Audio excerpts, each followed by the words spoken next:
Institute, Heartland Institute. I'm sorry, and so we'll get him on the line, and we'll have a rip roaring good time. I'm going to talk about that. I'm also going to talk about the laws that were broken by Nancy Pelosi and her mob yesterday. There's 6 laws that were broken. 6. Hey, but who's counting? I mean, these people, they do what they want to do because they are the elected, they are the anointed, so they think. But what they don't understand is that we the people totally understand what we stand for. We're going to stand tall. We're not going to let them intimidate us. These are things that I can tell you. Let me get this camera set here. I can tell you it's going on. And yeah, there we go. In the back, you see the Wrigley building. Yeah, but I'm going to call Mr. Taylor here in a second. And when we get him on, we're going to talk about climate change and how, Joe Biden and AOC's climate change will decimate America, make us a third world country again. This is where we were heading. Oh, we just have to stop all the fracking. We have to stop everything because climate change. Well, we're going to talk a little bit about climate change. I'll give you some information about climate change so you'll have some education. Okay, so let's see here. I'm gonna go out here and click Facebook. And let's see. James Taylor, there he is. Okay, here we go. Mr. Taylor, let's see. You can't hear him, but I can. Okay, James Taylor. Hey, James, we're going to bring you on board. I've already done the introduction, so we're going live right now. Hey, James, how you doing? Nice to have you back aboard with us, man. I am, or you are? Can you hear me now? Yeah. Okay, good. Turn the volume up. Turn up the volume. Anyway, hey, there was a story when you and I were talking earlier. There was a story in New York Times. Okay, I'll call you right back. Okay. We can do that. We can certainly do that. Let's see here.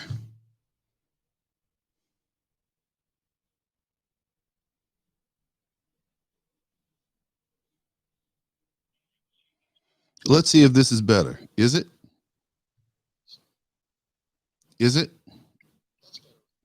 Okay, this is better. Okay, good. I'm trying to, so I'm connected to you through the system here. Can you hear me? Okay, let's see here. For some reason, I can't hear you now. Isn't that interesting? Hold on. I'll get it together here. Let's see. That's down. That's up. Okay, go ahead. Yeah, go ahead. I'll fix it on this end. Don't worry about it. Yeah. So we were talking earlier, and we were speaking about this article on climate change and how just inappropriate it was, and how it was ill-timed and didn't have a lot of truth to it.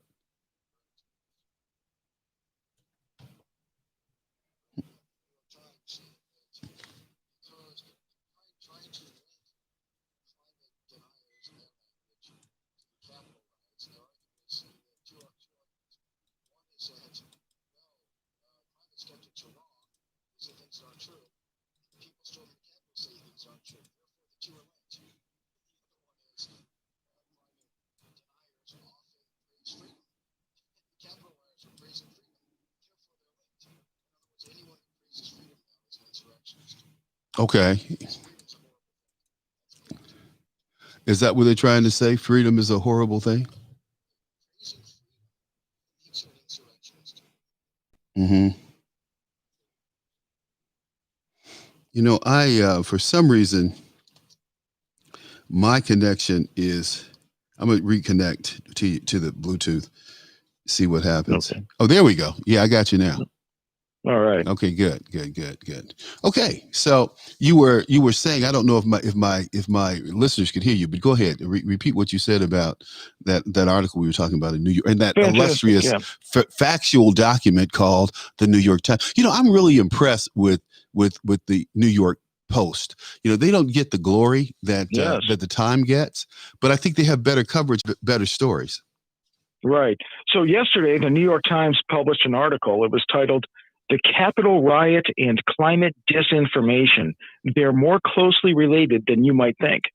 And with a title like that, I thought, oh my goodness, what were some of my friends and colleagues in the climate realist movement nevertheless leading this riot at the Capitol? Well, there's nothing to it at all. All the New York Times did is they said, well, climate skeptics or climate deniers, as they say things that aren't true. And the people storming the Capitol by claiming that there was fraud in the election, well, they say things that aren't true. Therefore, climate disinformation and the Capitol riots are very closely tied. And their second line of reasoning was that people who question the asserted climate crisis, one of the primary reasons that we look into it is the so-called prescriptions would take away our freedoms. So we're very much concerned about making sure that we preserve freedom. And if you're going to infringe upon freedom, you have a good reason to do so. According to the Times, because climate denialists praise freedom, and people who stormed the Capitol, many of them were saying they were doing it in the name of freedom. Therefore, the two are linked. And you should think of climate deniers when you think of the riots. And implicitly, what that makes clear is the New York Times believes that if you praise freedom, you're an insurrectionist. That freedom itself is, I guess, well, I would say anti-American, but I don't know if the Times really loves America, but is a horrible thing in the eyes of the New York Times. And that tells you all you need to know about the state of the media, the establishment media today. Very sad. It is very sad, but how do they get away with it? I mean, you have this stuff being taught in schools, and you have children coming home from school telling their parents that they're bad people because they don't support climate change. They're bad people because they're heating their homes. I mean, when these kids start going to bed and putting 4 or 5 blankets on the bed just to keep warm, they'll have a different attitude. Well, yeah, and here's the thing, Charles. I grew up in housing projects. I grew up in the Jimmy Carter years in housing projects where we were not allowed to adjust our thermostat, and it was set at 55 because that's what Jimmy Carter said we should do to conserve oil. And believe me, it's no fun to be sleeping where you have 3 blankets, all of them over your head, and then you have to come up for air to breathe occasionally. That's what they would like the whole country to be doing. Well, that's what I learned.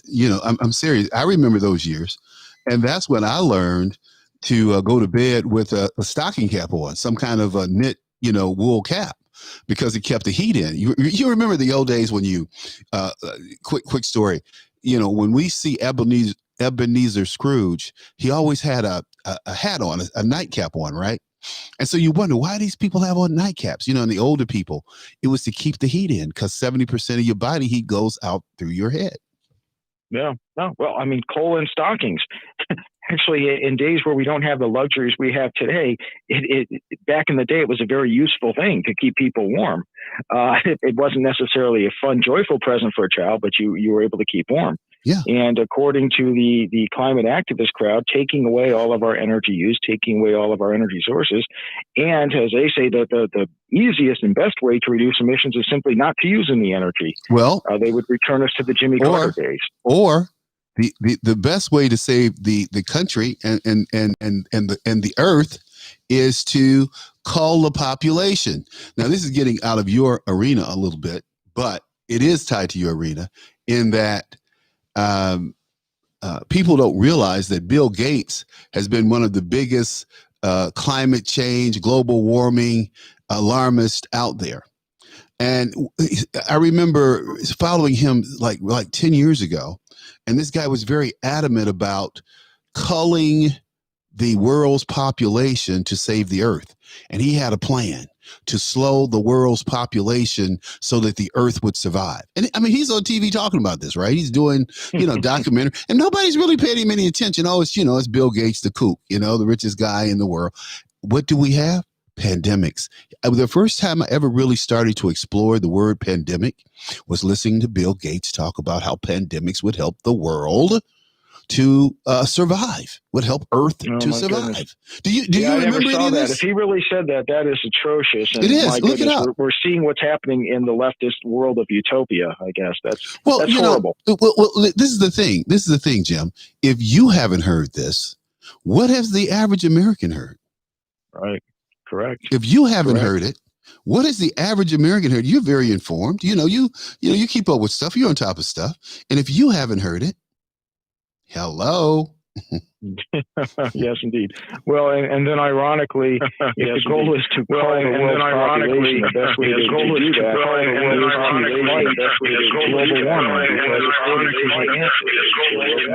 the peer-reviewed medical journal, 20 times more people die from cold temperatures than warm temperatures. The number of people around the world each and every year who die because of cold temperatures is approximately 4 million, while virtually nobody dies from excess heat. If you want to save lives, the best thing that we can do is applaud and facilitate the warming that is going to return us to the temperatures that have dominated over most of human civilization. We're actually in a very cold period. We're just emerging from the Little Ice Age. The past 100 years of this unprecedented warming, they say, is merely recovering from the Little Ice Age. But warmer temperatures have always been more conducive and more beneficial for human health and welfare. And as we modestly warm, that is saving lives. Yeah, but when I came out of college in 1975, the big thing was we're going to have an ice age. We're going to ice over. And because I remember as a midshipman in Michigan, we had big bridge coats. They issued us bridge coats. And these bridge coats came down to around mid-calf, and they were impervious to wind and water, right? Impervious. So because it's meant to stand on the bridge, in the North Atlantic Sea, So I'm debating whether or not I'm going to keep my bridge coat or turn it back into the supply office, right? And I'm thinking about this because of the report we got about the ice age. So I'm in the Navy, and I get this what we call Arctic weather jacket, and it's green. Beautiful jacket. Now you have to remember, I got this jacket back in 75, 76. Okay. I still have that jacket today. The jacket is still the warmest gear that you'd ever put on. When I put the gear on, when I put this thing on, I get to walking, I have to kind of crack it so that I can, I'm not sweaty, but it's rated to 60 below zero. Okay. Hey, there you go. So, but do you have to understand, this is the thinking that was happening in the late 60s. That's my point. So then you fast forward to like the middle 80s, and you get this guy. He's not really a climate scientist or a scientist, but he's the guy who said that water was going to be up to the Washington Monument. And so, I'm jogging, and and I used to spend a lot of time in Washington. I used to get up in the morning and run. And so I'm running around the Washington Monument, and I'm thinking, God, one day I won't be able to do this because, the waters are going to rise and they're going to be up here at the Washington Monument. Well, that never happened. Of course not. Never happened. Right. And it's interesting. When you look back to the 1970s, when people were fearing that we would return to a full-blown ice age, as temperatures had been falling for about 25, 30 years at that point in time. What's interesting is when you look at what people were saying, the harmful impacts of cooling temperatures were the exact same things they now say are the harmful impacts of warming temperatures. When you look at the Time, Newsweek articles quoting scientists, referencing the scientific literature, they said cooling temperatures are going to bring in droughts, tornadoes, floods, hurricanes, as the exact same things. And now they say warm temperatures will bring. And that tells you everything you need to know about whether this is really settled science or settled propaganda. And we're facing settled propaganda.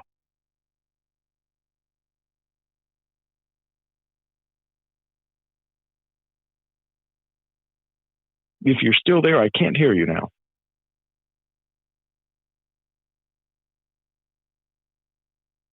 I'm Charles, sorry. I I'm think I sorry. lost. Here, There no, you I'm go. good. You have to follow the money, and I was saying that, like in the movie Climate Hustle, Right. it was very clear how they pointed out you had to follow the money. One thing that I talked about, which made me, reach out to Heartland and ask if you were available, was I was thinking about how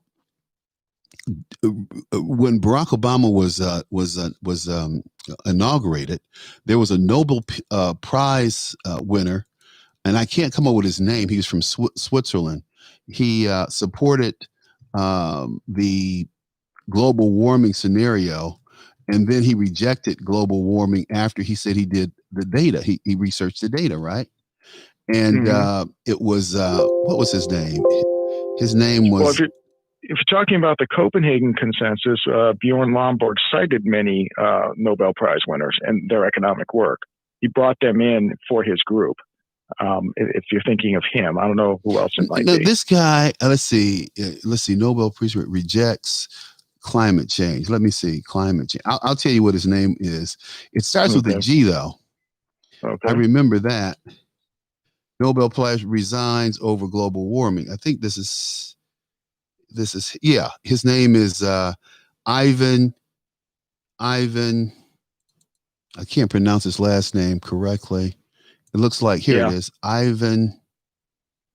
Let's see. I know it's Ivor. Ivor Giever.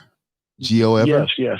Yes. Dr. Okay. Ivan Giever. He's the former professor of the Rensselaer Polytech Institute and a 73 winner of the Nobel Prize in Physics.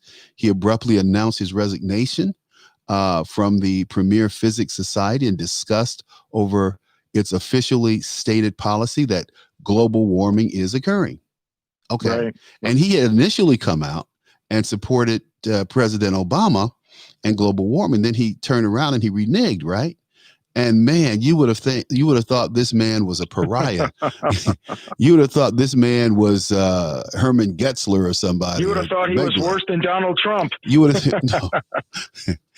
It's that's cold. Um, I'm gonna do a piece on Donald Trump when we get off, and it's just to me, it's just so appalling that these people continue to perpetrate. When you talk about lies, he's a white supremacist. I heard this black woman stand up, this congresswoman stand up and call the president a white supremacist in the White House, and I'm going, based on what? I mean, you just throw around these terms. You disparage this man's character, and nothing happens. Let's see. Okay. So look, I have a chat room out here on YouTube, and we got about 8 people out here, and they're chatting and they're viewing. And they said, let's see, 5x5 still broadcasting. Let's see, Red State. Let's see here. How good are you? Let's see. Let's see. Somebody's talking about climate change, and they said the climate is never settled. That science is never settled. Someone else says fully agree with climate change. See it. It's called this movie is called Climate Hustle. If you guys have ever, if you want to see it, it's out. It's on Netflix. It's on YouTube. What was the second movie called, James? Climate Hustle 2. It was called Climate Hustle 2. Okay, cool. And Very imaginative. Great movie though. I remember when it debuted, and I waited for it to come out. It was pretty good, but I didn't get into it because we were in the movie theater when the first one came out, and you didn't know what was going to happen. So this movie that where I saw it, it only played at a few. What was it? 400 theaters across the country, or 450 or something like that. Remember? Yeah, something like that. So I went up to a place called Holland, Michigan. I had a place in South Haven. So I drove up to Holland, Michigan, which is about 40 miles away. And I'm telling you, the whole movie was jam packed. And afterwards, we talked. All of us were strangers, and I sat around with some strangers, and we talked and drank coffee and talked about the movie and talked about the country and how we felt the country was going in the wrong direction with the open borders and the lack of values and getting away from our Judeo-Christian values. And some people seem quite at ease with that, like Barack Obama. He thinks that those of us who believe in God, who believe in protecting ourselves from criminals, are somehow the enemy. And when you have a president like that, you have to be careful, because um, these are people who negatively impact you, your families, and everyone else. And you look at the economy when we're talking about climate change, and there's no way, in my opinion, James, and I know this is, not your ballpark, but there's no way, in my opinion, that Joe Biden could stand up a week before the election and tell the people of Pennsylvania, I'm going to take 300,000 of your jobs away, because I'm going to eliminate fracking. Yes, I'm going to eliminate fracking. There's no question. We're not going to do it right away, but we're going to take away fracking. There's no question. There is no way. I'm sorry. There was no way that these people are making money. Their state is very prosperous. That's why they have a Republican. I think they have. I can't remember if they have a Republican governor, and I think I just can't remember. Stuff gets so jammed up. I think they have a Democrat governor, right, in PA. But anyway, they're very prosperous. People have jobs. The economy is flourishing again, based on what? Fragging, and 300,000 people working and contributing to the state coffers. Right, I just can't believe that they were going to go and work for a guy who said, I'm going to take away your jobs, and I'm going to teach you how to code for jobs that don't exist. Yeah. Or jobs that we're going to give to the Indians when they come here because they do it cheaper than you. Yeah. Two things popped into my mind as you were talking. First of all, regarding the chat room, and about consensus. It's interesting. Of course, science is determined not by a show of hands, it's by scientific evidence. But nevertheless, for people who don't delve into the science, who may say, well, I really don't know, so I'm just going to follow what appears to be what most scientists think. This notion of a 97% consensus is a lie. Anybody who says 97% of scientists agree that we're facing a climate crisis, either one, does not know what they're talking about and they're ignorant of the polling, or two, they're deliberately misleading you. The only surveys that have showed anything approaching 97% are the ones that ask two simple questions. Has the Earth warmed in the past century? I'll tell you that. The Earth has warmed in the past century.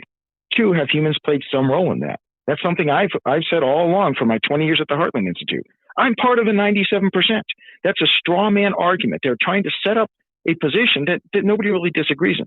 The key question is, are we facing a climate crisis? Are you very concerned? Now, there's only one scientific organization whose full members have been surveyed on this topic. That's the American Meteorological Society. They're atmospheric scientists. And when presented with a question, how concerned are you? They've been presented with this question 2 times. Both times, it was in the range of the 30% range, the scientists who said very concerned. The American Meteorological Society scientists, more than 2/3, or approximately 2/3, are not very concerned about climate change. They're either not concerned at all, or they're somewhat concerned. Not that we have this imminent crisis. So that's point one. Don't let anybody tell you 97% of the world scientists disagree. They or 97% of the scientists agree. They agree on a point that's not in dispute. Skeptics are in agreement. What really matters, more than half, about 2/3, are not alarmists. Well, the second point, when Joe Biden, when he tries to assert that he has this mandate now to address climate change, the New York Times, 2 days before the election, released a poll in which they surveyed people and said, how concerned are you about climate change? Right. So not the scientific consensus, but let's see what we have for a political mandate. Right. And there you had a greater number of Americans answered either not very much concerned or not at all concerned. More Americans answered that than those who said very concerned. But see, so he may have won, assuming he won, for the sake of argument, assuming he had the votes. It's not because of a climate change mandate, and he can't claim it. No, he really can't, but neither can he claim open borders. You don't find American people want open borders. Latinos don't want open borders. When you poll the Latino Americans, they say, we don't want open borders. We don't want illegals in our country. Why does the Democratic Party want illegals in the country? Because they come here, they're dumb, they're ignorant, they're on social welfare programs. They put them ahead of Americans in terms of benefits, as Nancy Pelosi just did with passing this relief bill. They gave the illegals $1,800. So I'm gonna go down and apply as an illegal. No habla inglés. No habla inglés. That's that's all I'm gonna say. No habla inglés. No habla inglés. And I'm gonna move right through the system. And I'm gonna collect my extra $1,800. Okay. So if you will, allow me to segue this back to my favorite topic, Go which ahead. is climate change. So you may have heard Beto O'Rourke. This was one of his favorite talking points, but it's also frequently made throughout the news media. Just last week, the Minneapolis Star-Tribune published an article on this. And what they say is that the reason why we have people from Central America flooding our borders is because of what we have done for climate change. And what's that? And the narrative is this. Because of climate change, there are all sorts of droughts that are occurring now in Central America. Farmers who used to be able to raise coffee or whatever other crop to feed their families and make a living can no longer eat, can no longer make a living because of climate change, and they're flooding our borders as a result. That is the narrative that is being pushed as why we have people flooding our borders. The thing is, the United Nations Food and Agriculture Organization keeps detailed statistics on crop production, whether it be coffee production or anything else, country by country. And what they show, objectively, you cannot contest this. It's factual, it's reported, it's objective, is that whether it's coffee or virtually any other crop in Central America and really throughout the world, we have new records being set virtually every year as our climate warms. In fact, this last year was a record-setting year for coffee crops in Central America. They publish these stories. They don't provide any facts, any statistics. It's human interest, subjective narratives that are totally disassociated from reality. Don't let anybody tell you that the reason why people are coming here is because of climate change. But let me say if this. Climate change is doing anything, it's making it easier for them to make a living in Central America. But let's say this. Farmers and people who make money and people who own land are not leaving their country and coming to America illegally. That is true. Okay, let's be clear. These people who are coming here, and Donald Trump was very clear about this, and he was accurate. A lot of them tend to be of the criminal element. A lot of them have not been vaccinated. So we've seen an increase in dengue fever, tuberculosis. Polio had been eliminated in the United States. It's back because these adults and children come here and they're not vaccinated, haven't been vaccinated. We see these things rising in our country again. Nobody wants to talk about it, though, because it reflects negatively on the illegals. And then people will hate the illegals because they're bringing disease to our country. Well, the fact's a fact. And, that's the problem I find with these young people and with liberals, which is one reason why I could never really understand or deal with liberals, because they always stray from the facts because the facts don't fit their narrative, and they're not racist. I've always found so-called liberals to be more racist than anyone else in terms of race relations. I've also found liberals to be more self-serving, condescending than other people because they think they know more than anyone else. Hold on a second, Charles. The font of all wisdom, Joe Biden had said that Black people are a monolithic political culture, unlike Latin American people. He obviously Joe Biden wouldn't be racist, right? Well, Joe Biden used the N-word. I have a tape of Joe Biden using the N-word profusely. I have a picture of Joe Biden and Your point is spot on. Coming from the political left, those are the folks who are more condescending, who tend to view the world in a racial prism. And whether they acknowledge it, admit it, or even realize it or not, yes, there's quite a bit of racism and racial animus that exists there, which is unfortunate. Well, these are the same people. And, let's go back to that great liberal rag, the New York Times. Now, the New York Times had an article about, it had to be in the October, November timeframe of last year, where New York public schools were trying to integrate or trying to bring lower income children into the Upper East Side public schools, which is where the rich white kids go. Okay. And the parents were having a fit because these poor PTSD exposed children are going to be with their children. And I get that. I understand that because, there is a difference between, let's put call a spade a spade. Classism exists in our country, and classism exists everywhere. And I tell you the honest, I don't want my child going to school with a ghetto ass child. I'm sorry. Now that may be good for the ghetto child, it's no good for my child, because at the end of the day, these children bring their experience to my kid, like 4 or 5, men leaving their mama's room in a week. Every morning they get up as a new man walking out of their mama's bedroom. Okay, a different man walking out of their mama's bedroom may even reach down and grab them, which is nobody really wants to talk about. Is all this child molestation in the Black community, where you have a guy who's screwing the mama, the daughters, and the granddaughters, and nobody wants to talk about that, right? But it is an issue, and it's an issue that I talk about, and I'm going to continue to talk about. And I question anybody who wants to challenge me on that, because it exists and it should be dealt with. The preying of Black men sexually on others. So, this goes on and on and on in our communities, and nobody, I don't want, like I said, I don't want that element or those children going to school with my kids. I mean, it's just clear. I don't believe in busing. But I think that we should give them a quality education, and they can get a quality education in their own neighborhoods. Yeah, well, one thing that I would say I'm more sympathetic to is children who are in rough neighborhoods, bad, underperforming schools, having the ability to through school choice, to have other options where if they seek and can find other schools to go there, which is different than, back in the 70s, where it wasn't so much that people had choice to find better schools, but it was a deliberate, let's send people from communities and neighborhoods that are doing well into horrible schools. I'm okay with the other way around. If people, I'm not, I think that I'm many not, people and I'm gonna tell you why. I'm telling you why I'm not, because in my high school, I lived in a white community.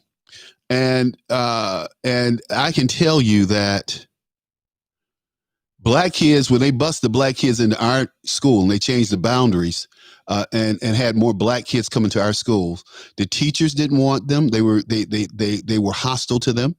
The students were hostile to them. The coaches were hostile to them. So when we go back for class reunion, and maybe 4 or 5 Blacks show up, they go, well, where's so and so? Where's so and so? I said, well, they weren't treated very well when we were in high school. And they go, well, I mean, why would you want to come? I remember my first class reunion was 1980. I didn't go back. I didn't go back because I had a lot of hostile feelings about my high school experience. No, I tell you, I take the lie back. My first high school reunion was 75. I graduated from college in 75, but my first high school reunion was 75. And I was in the Navy, and I was out of town, and I just didn't go back because I was like, screw it. I don't want to see those people right now. But now, but I had a lot of good friends. I was an athlete, so I had a lot of good friends, and I grew up with a lot of the kids. And our relationships matured, and a lot of these friends of mine have been friends like since the 5th grade. Wow. But other Black kids who were busted in high school, they don't want anything to do with Pontiac Northern. They don't want anything to do with any white people from there, period. Wow. And so that's what you get into. See, that's why I don't believe in busing. I believe that we should demand that every school in America that we're putting taxpayer dollars into functions at a higher level, or we get rid of the people. Yeah, I agree with that. That's for sure. Here in Chicago, we got a very strong union. You're familiar with the unions. Heartland does a great job talking about unions and their negative impact and positive impacts on our society. Right. And here in Chicago, we have the highest paid teachers in the country, and we have some of the lowest test scores in the country. So how can you justify that? And I asked the president of the CTU, and she said, well, first we have to feed the children, and then we have to be sociologists and psychologists, and make sure that the children are feeling okay and that they're healthy and they haven't experienced any trauma. Because these kids walking home, they may see somebody shot, man. They may have a family member that's shot. Okay. My friend, and so Karen said, these are Karen Lewis, she was the president of CTU. She said, these are the things we have to deal with before we we teach. And I go, so when do you teach reading, writing, arithmetic? And she said, well, we have to deal with these other things first. And so Wow. when the teachers went on a strike, I was saying, okay, well, what's going on? And she was like, well, the kids need to eat. And I'm going, what do you mean the kids need to eat? The CPS is charged with feeding children every day, man. Breakfast, lunch, and dinner. Wow.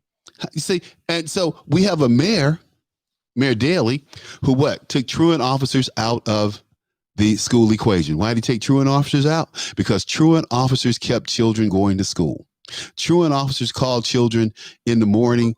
Like this girl told me, she said, look, I wouldn't have made it if it hadn't been for my truant officer. She said, my mother was a drug addict. My daddy was a drug addict. I had 5 siblings. When I got out of school, I went to work. I had to take care of my siblings. I had to cook. She said, I was dog tired. She said, when I come home at night at 12 o'clock at night, my truant officer would call me at 6 a.m, and my day would start all over again. And now she's a manager. She's a senior VP at a bank. A beautiful woman. Yeah, beautiful woman. No nonsense. A great family. She has 2 kids, a little boy, a little girl, and husband. She's just wonderful. A real success story. But she said if it hadn't been for her truant officer, she couldn't have made it. And who did Daley take out? He took out the damn truant officers so he could spend more money on bullshit. And I tabulated that at one time Mayor Daley had $30 million just in salary of patronage hires. So my thing was, dude, give me a job. Give me a job. I quit talking about you. Hey, but Jim, this is wonderful, and what it does is it educates people, and it keeps people informed about things that are right in front of them. I mean, this article appeared in the New York Times. Oh, the rioters at the Capitol, they were climate change deniers, and that's why they're violently trying to take over the Capitol and kill Nancy Pelosi. And I mean, they've just blown this thing so out of proportion. I'm wondering though, and I'm wondering as an American, I'm wondering, what do our children think? I remember when Kennedy was shot. I remember exactly where I was when I heard it. I remember exactly how I responded when I heard it. I remember going home and my mother was crying in front of the TV. I remember all those things. I remember when Kennedy died and how we watched the funeral on TV. We got a day out of school. But I'm thinking today, we have a Congress that has impeached a president over 2 times over flimsy evidence. So now it tickles me because now we have a young Congresswoman who said, I'm bucking the system. I'm presenting a resolution to impeach Joe Biden on January 21st. I love it. I got to call her office. I love it. I love her. Oh God. Anyway. So look, man, I'm gonna let you finish up before I get into my other thing. But thank you so much, man, for sharing the kind of common sense, the kind of science fact, not fiction, science fact that is lacking in the climate change. It used to be global warming, but because things weren't really warming, they changed it to climate change. The climate is always changing. The climate changed today from yesterday. Yes, indeed. Yes, indeed. Well, thank you for having me on your program, Charles. It's been a pleasure. It's always a pleasure having you, Jim. And how do people follow your work? Because I tell you that website you had me go to today, oh man, I sat there for about an hour. I was late for my show. I was so engrossed in it. Hey, all right. Glad to hear it. Yeah, 2 websites that we publish at the Heartland Institute regarding climate change. One is climaterealism.com. And every day we debunk the media's global warming scare of the day. So you get the truth to know how to counter what you see on CNN or whatever else. And another one is climateataglance.com, where we have topical summaries, all these global warming topics. We have a 2-pager on hurricanes, 2-pager on tornadoes, etc. You get the truth about these asserted global warming crises. So check them out. Check them out, folks. Check them out. You will be pleased. I guarantee you. Hey, well, man, look, thank you again for contributing. You know, it's always great to have you on. We're going to do this more often. Okay. You bet. My pleasure. Thanks, Okay, Charles. you too. All right, folks. Take care now. Okay, that's Jim. We will take a short break. Won't be that short. Just want to look at a couple of notes here. So you guys listen to a little Miles Davis while I review my notes.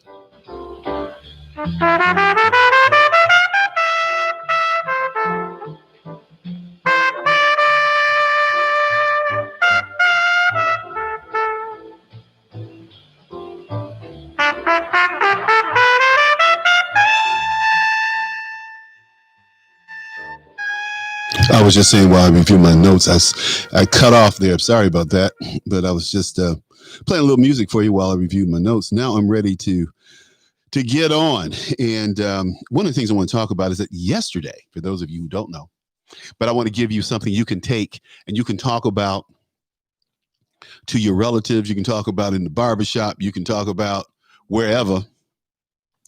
And that is what's really going on out here. What's really happening in terms of what happened yesterday with the impeachment. I mentioned that briefly.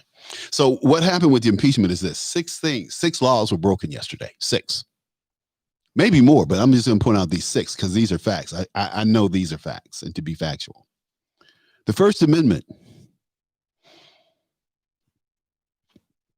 The president did not violate First Amendment speech.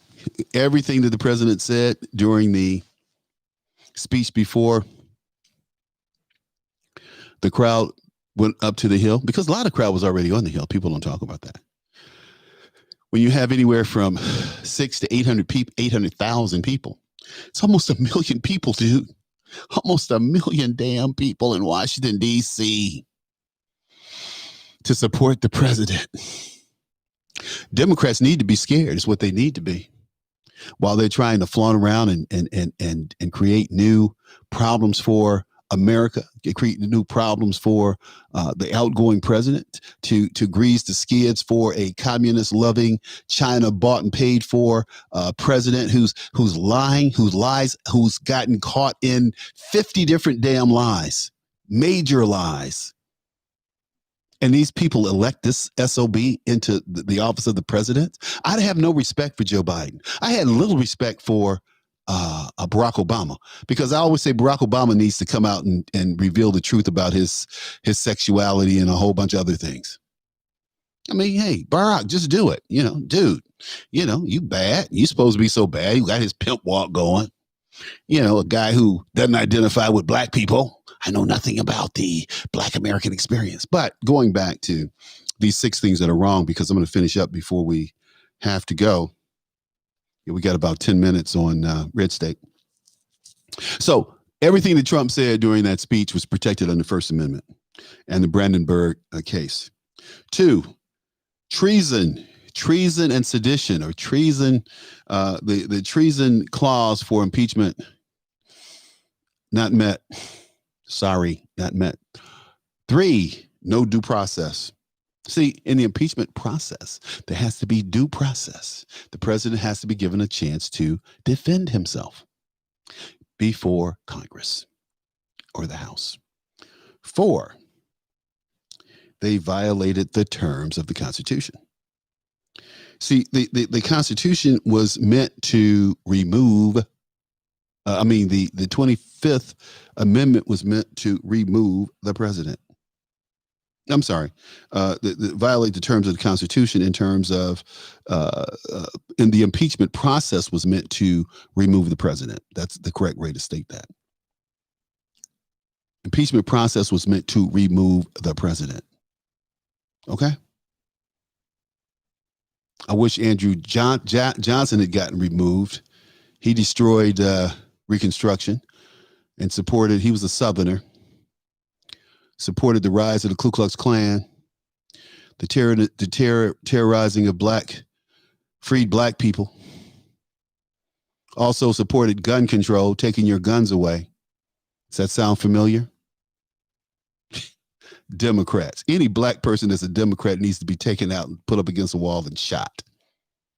Anyway, they're so stupid. Anyway, five, the bill of entertainment, not met by the House, not met by Nancy Pelosi, who signed the second impeachment. That just shows you how women are vindictive and vengeance and petty. Nancy Pelosi is truly a woman. See, that's what women do. I say get women out of politics. Dun, dun, dun, dun, dun. Hope we get a whole bunch of calls on that, because we going to battle on that, okay? Whether it's Dianne Feinstein, Barbara Boxer, Dianne Feinstein, who had a communist spy as her driver for 25 years. She should be tried for damn treason. What a dumbass. And six, and the last thing, is the 25th Amendment was meant to remove the president for medical and physical incapacitation. Medical and physical incapacitation. None of this which occurred to Donald Trump. So Pence couldn't do that. But what Pence could have done was to push the electorate and to push the electoral count back to the states, to come back to the Congress. But he didn't, because he has no guts. He's typical Washington politician. No guts, no vision, no foresight. We got to get rid of those types. We got to bring Donald Trump back in 2024, folks. Donald, stay healthy, stay alive, because they're going to be after you, bro. They're going to be after you, bro. They're already after him, but he's good. He's got a great Secret Service team around him. So all I can say is these are some 6 things, these 6 laws that were broken yesterday in this attempt to impeach the president a second time. Not going to happen. And then when the Senate comes back, gray hair at that. Oh, when the Senate comes back, the president's gone. How are you going to impeach him? See, Jim Clyburn is my example of a dumb black politician. Dumb as dirt. Jim Clyburn. He needs to go somewhere and die. Sorry, Jimmy. I didn't really mean that, but you are 80-something years old. It's time for your old black ass to go somewhere and retire. Okay? If nobody told you that, I'm telling you that. So, oh man. Hey, I'm gonna go back out here to the chat room real quick. We got about 4 minutes left on Red State. Tom says when does the federal government care about breaking the law or following the rules? Yeah, that's right. And at least the denial of due process to the president in the state of Texas showcases what many citizens have been experiencing for no question, for decades. Judicial activism. I ran into a case of judicial activism. I shared that with you when I was going through a civil case where a judge decided that she was going to punish me for and side with my attorneys for pay. I remember when I was an attorney trying to get paid. I'm going to make him pay you regardless. Yeah, I know. I effed her up. And I'm going to take out bulletin boards. You heard me. Bulletin boards when she runs for office in 2022 next year, and say, this is the face of the new racist.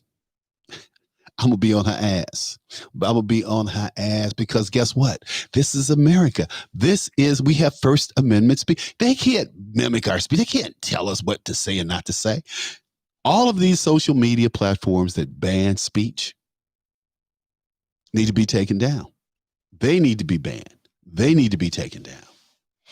And they need to be censured and sued by Department of Justice or the FCC. Or whoever the governing agency is. We don't know, because guess what? They give huge campaign donations to Congress. And anytime you follow the money, I want to repeat, anytime you follow the money, you can get away with any damn thing if you got enough money. Some people say OJ got away because he had enough money. I don't know. But it is what it is. Money, money, money, money. And he had Johnny Cochran.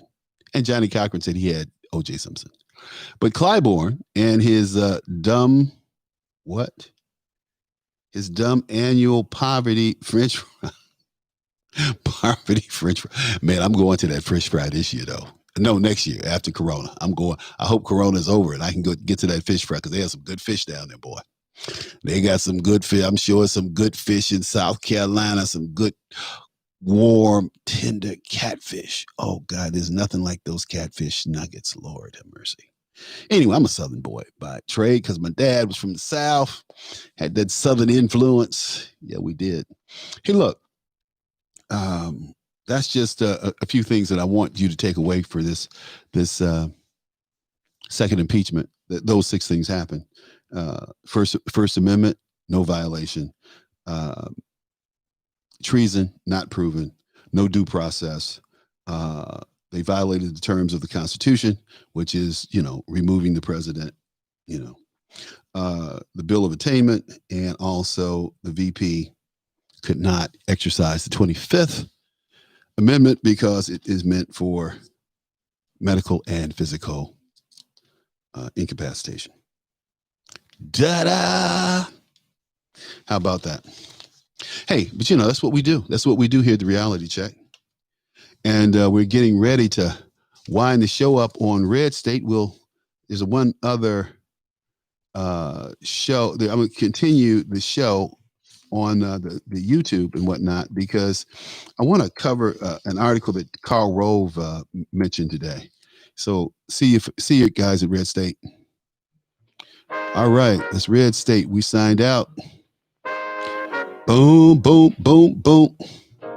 Okay, we're back now. We're back with my folks on YouTube and out there on Facebook and those places. And Karl Rove, I can't stand Karl Rove. You're talking about a racist SOB. Karl Rove cannot help himself with his little fat ass. He's fat, incompetent, and just really, as far as I'm concerned, a despicable person. But this is what Karl Rove writes in the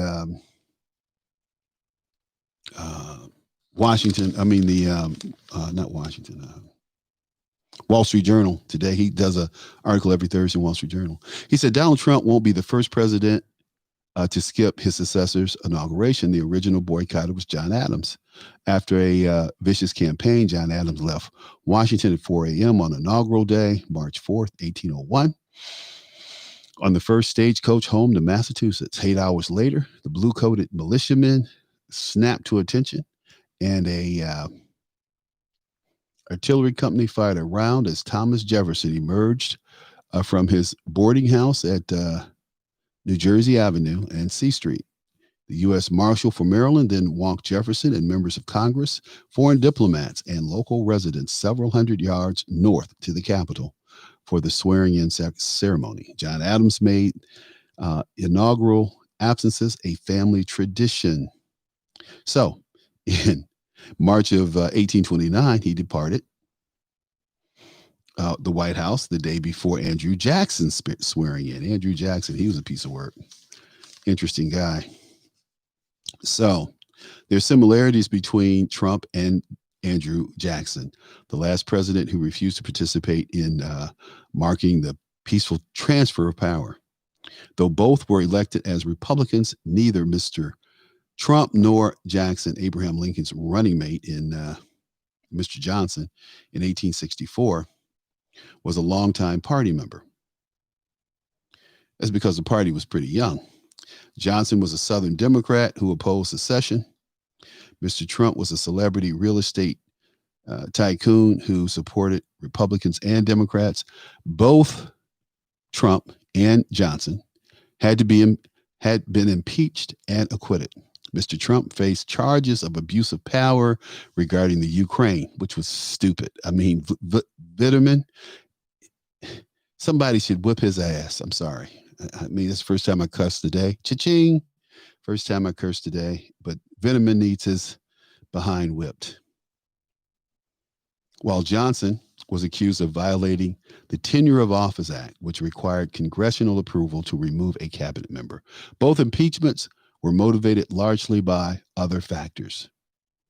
Democrat anger that Trump was elected. I mean, he'd been after Trump from day one. That Al Johnson from Texas, first congressional district of Texas, has to be the biggest moron ever. Moved to impose on the defeated South. Okay, then Johnson, his opposition to congressional Republicans moved to impose on the defeated South state governments dominated by men loyal to the Union and black suffrage. Johnson didn't want black folks to vote. Supported the Ku Klux Klan, supported the terrorism of black folks. Now, both men, like the Adams presidents, father, son, served only one term. Johnson was ignored at the 1868 GOP convention. He was beaten at the Democrat won and succeeded by Ulysses S. Grant. Mr. Trump was defeated at the polls and then in more than 50 courtrooms as his lawyers failed to build credible evidence of widespread fraud. Karl Rove is a damn lie. He's a liar with his fat ass. Goes around cheating people out of money. Goes around losing elections. The architect of what? Of losing? See, all this is protected by freedom of speech and the fact that Karl Rove is a public figure. Like Karl can call me a whole bunch of names. You know, I can't sue him. I can't go after him. I'm a public figure. So, Karl says that the president should take an action to serve the country and keep his reputation from sinking even lower. Well, we don't think his reputation has sunken, Karl. You do because you're part of the swamp. And you're at the bottom of the swamp, as far as I'm concerned. But the FBI warns that armed protests are planned for every state capital from January 16th until the 20th. Wow. This supposedly the work of the Boogaloo movement, gun-toting extremists, constructs who advocate a second civil war and support Mr. Trump's retention, regardless of the election outcome. There are also ordinary Americans spun up by Mr. Trump's spurless election claims. It's not spurless, Rove. You just want to keep a job, you little punk. He's wrong to skip the inauguration. No, he's not. But he can still discourage any further violence. No, yeah, he can. No biggie. They'll all be wearing mega paraphernalia and wearing Trump flags and signs. Some will be carrying weapons. Okay, fine. As long as they don't use them, I'm good with that. President's already tattered reputation. See that? And then he goes into his negative spin. I cannot stand Karl Rove. When he comes on TV, I turn the TV. I've been doing that for a long time. Fox News been gone, done, over, kaput. You can't make this stuff up. You can't. Let's see. Phone lines are down. Let's see. For your information, phone lines are down. Yeah, they're down. I didn't open them. False flags coming. Yeah, that's true. That's true. It has been, hope you guys enjoyed the show today. We talked about climate change and the falsities going on there. Tomorrow is Freedom Friday. Maybe I'll have Larry Klayman come on with me and we'll kick it a little bit. I don't know. But Drug Use for Grown-Ups. That's a new book out by Carl L. Hart. Oh, man. You can't make this stuff up. Okay, at least if Trump showed up there, there would be people. God. Robert Watches says, yeah, if Trump showed, at least there'd be some people show up for the inauguration. True. Oh, man, that was good. That was good. I love it. It says Carl actually is very smart. Yeah, right. Okay, got it. All right, folks. Well, look, tomorrow's Freedom Friday. Tomorrow we're gonna rock and roll, baby. So let your friends know. Let's see how many people we can get in the view and how many people we can get in the chat room, and let's kick it up. Kick it up, kick it up, kick it up, kick it up. So hang in there. Don't do anything I wouldn't do. That doesn't leave much. Have a good one. Ba-no.